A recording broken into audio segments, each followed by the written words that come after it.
Hello there, and welcome to the morning cruise right here on Value Chain TV. My name is Maimuna Babudu. It's a beautiful day, and we're here in the studios. We have lots of exciting segment lined up for you on today's episode of the program. But I won't be doing this alone. I have a co-host with me here. Good morning, Mr. Omar. You're welcome to today's episode of the morning cruise. Good morning, Memuna, and good morning, our viewers, and welcome to Morning Cruise. Is the morning cruise right here on Value Chain TV. Next is the newspaper review. I was starting the newspaper review with the Blueprint newspaper. Fuel subsidy removal, that's the major headlines on the Blueprint newspaper. Fuel subsidy removal, Nigerians urge transparency as federal government okays 185 billion naira lifeline to states, FCT. Involve CSO, media, religious community leaders, will be will be will be strict, transparent on $800 million loan disbursement. Federal government assures. Says part of 500 billion naira goes to SMEs, industrial sector, purchases of buses, planned palliatives for refugees for Niger Republic. You can see this on page 6 of the Blueprint newspaper. So still on the Blueprint newspaper, November 11, Imo's governorship poll, army to deploy 2,300 personnel.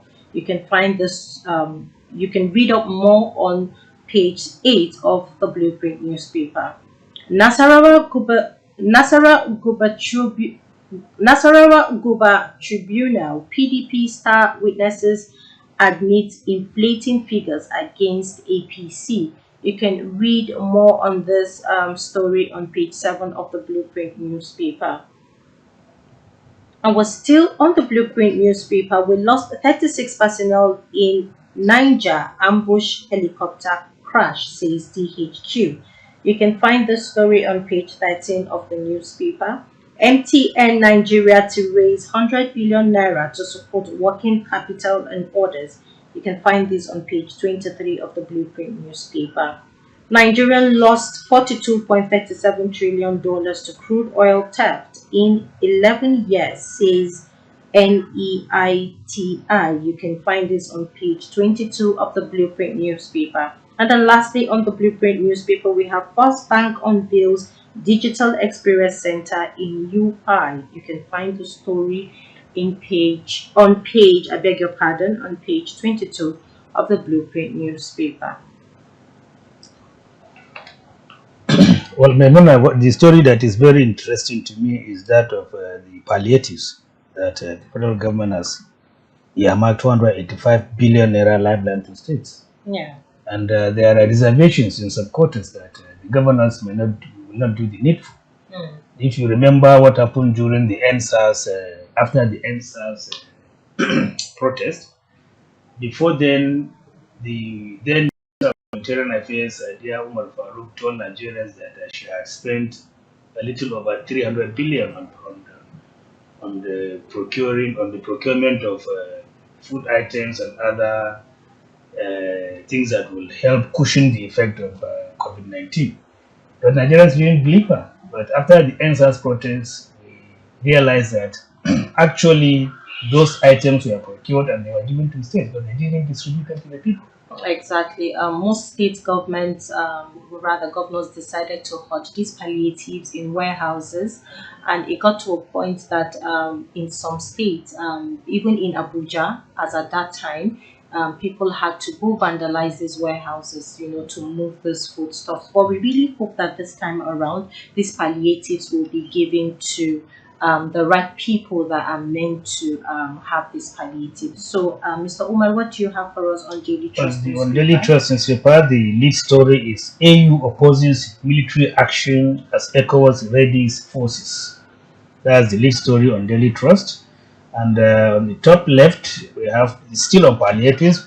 The FG approves 180 billion for states.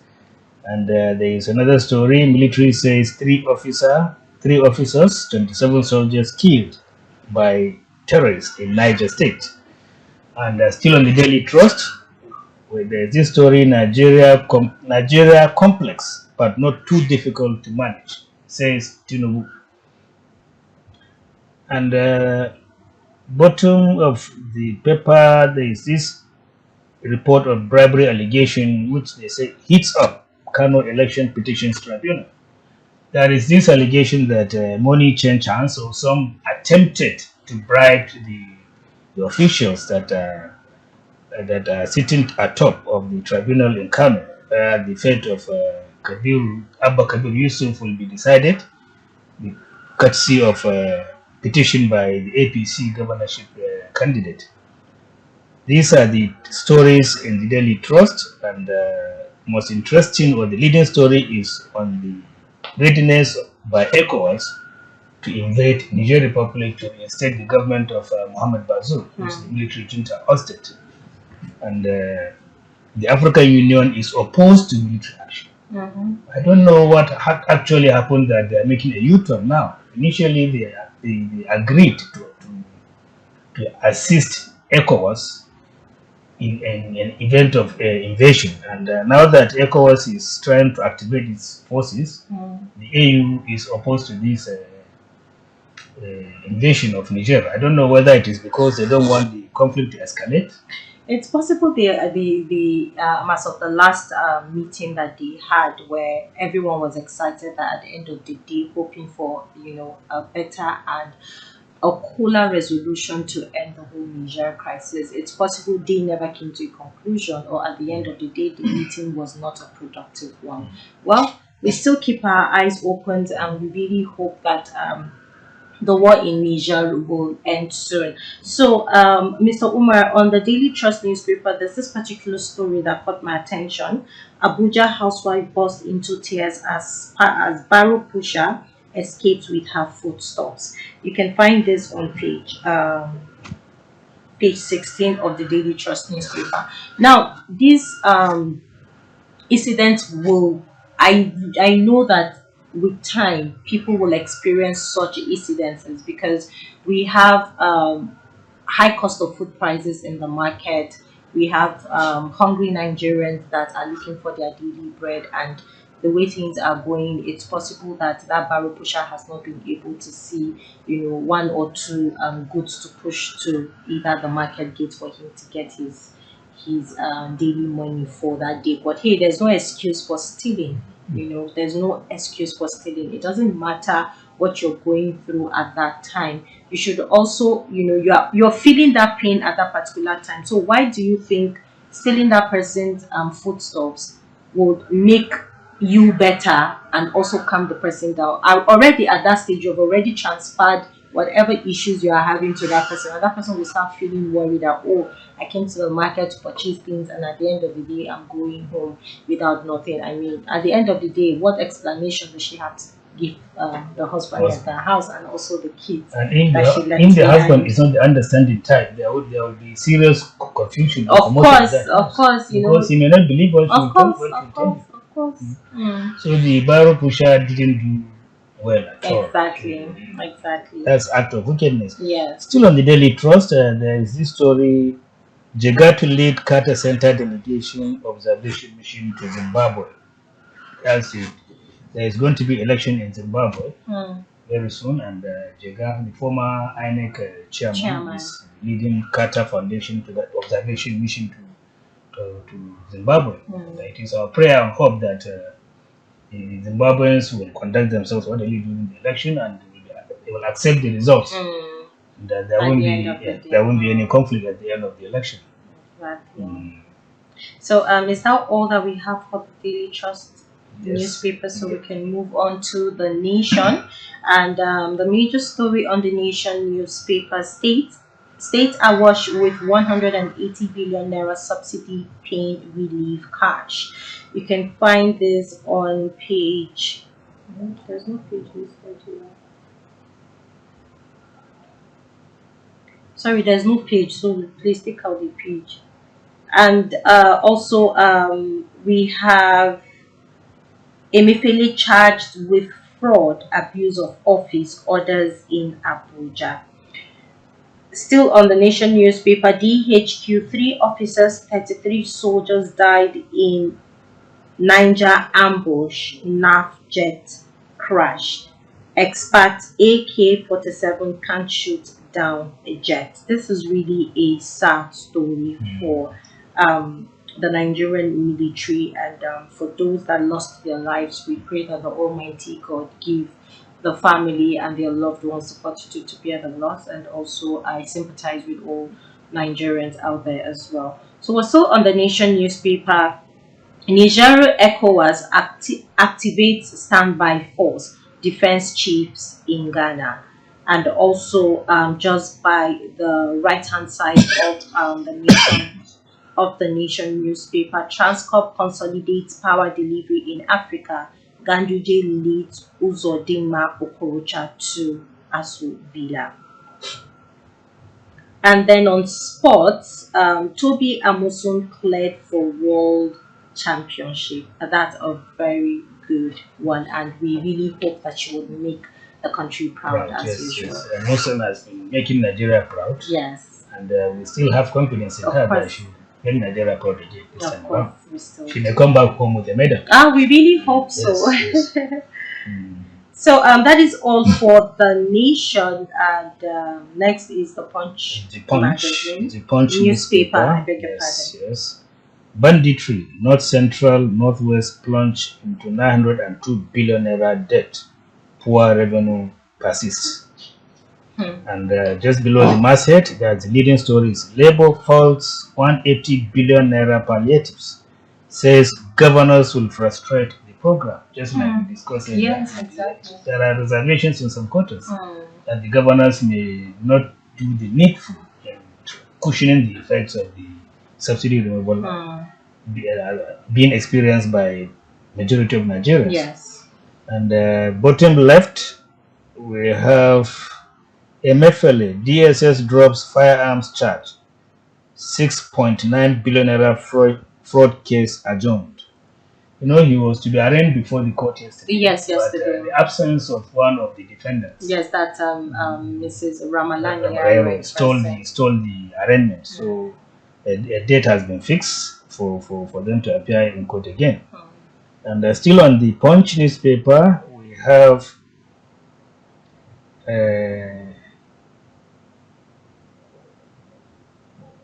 federal government begins. God. No ice. Well, these are the important stories on the Punch newspaper, and whoever is interested should try and get across to the vendor and buy the paper and see the interesting stories therein.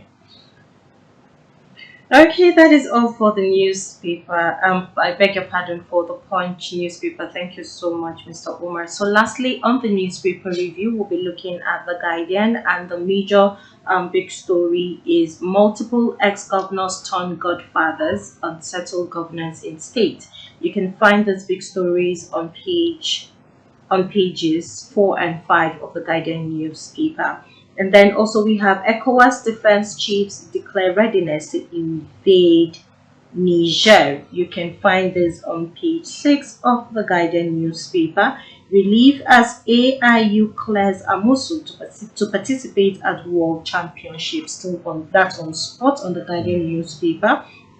And then we have APC and NPP trade blames over attempts to bribe election tribunal. You can find this on page 30 of the Guardian newspaper, and in the middle we have DHQ confirms 36 soldiers killed in Niger ambush. You can find this on page 30 of the Guardian newspaper.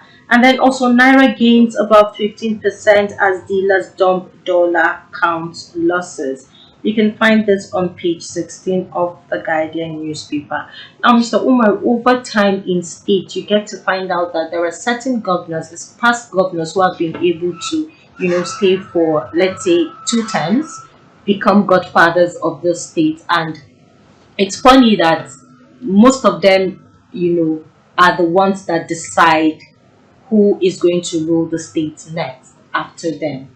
that is holding the state. I feel they are holding the state to ransom, playing the godfather, the godfatherism role in that state. So, do you think it is something that should be acceptable?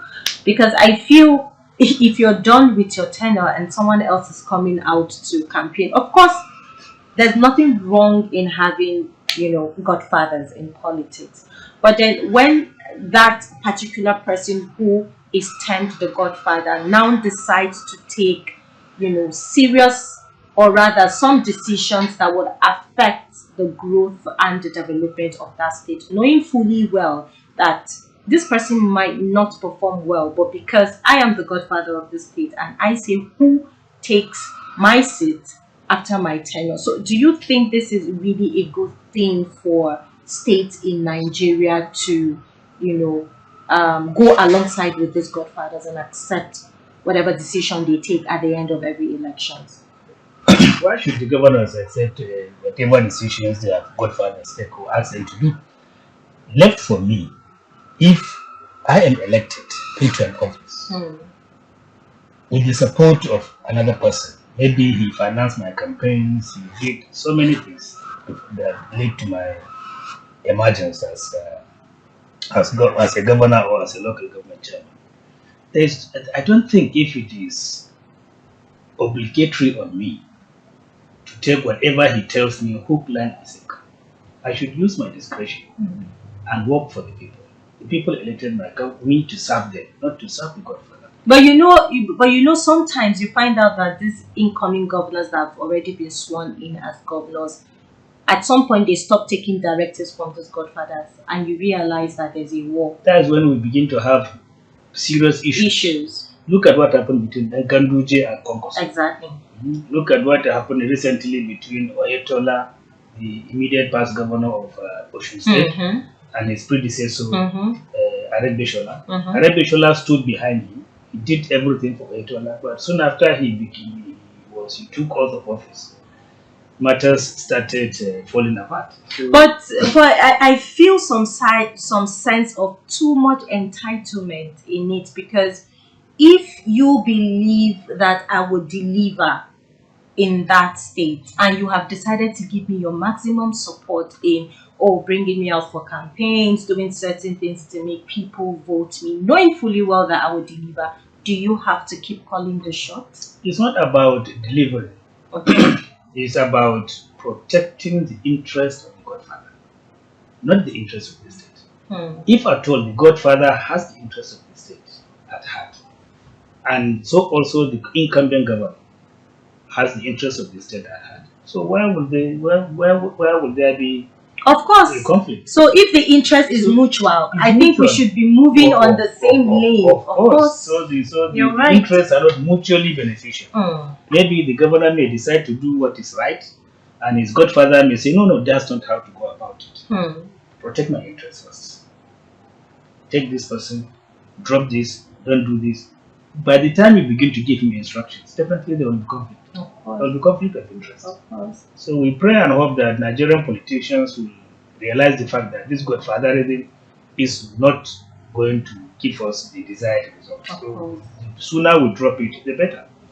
You're right. Thank you so much, Mr. Umar. And that's all for the newspaper review. If you find any of the headlines interesting to you, you can pick up any copy of these newspapers at any vendor store close to you. So next is commodity market. Let's take a look at prices of some commodities. Enjoy.